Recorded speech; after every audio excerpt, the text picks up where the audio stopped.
Period of modulus of cos 2x plus 3.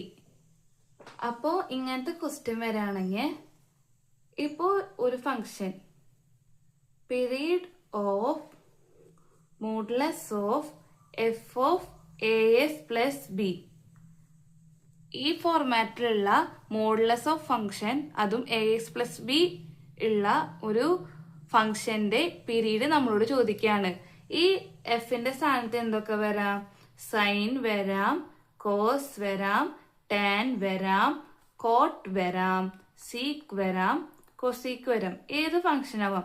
ഈ മോഡുലസിനുള്ള ഒരു function അതിന്റെ എക്സിന്റെ സ്ഥാനത്ത് എ എക്സ് പ്ലസ് ബി ഫോർമാറ്റിൽ ഏതൊരു ക്വസ്റ്റ്യൻ വന്നാലും അതിന്റെ ആൻസർ ആ മോഡുലസ് ഫംഗ്ഷന്റെ പീരീഡ് എന്ന് പറയുന്നത് pi divided by modulus of A ആയിരിക്കും.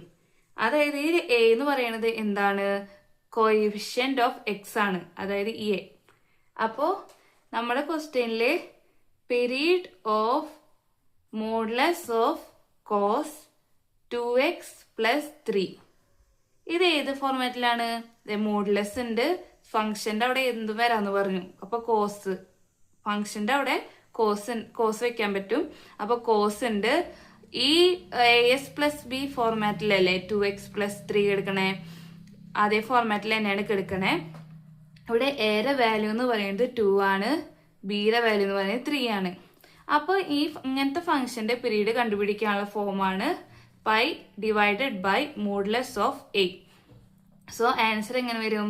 Pi divided by modulus of A 2.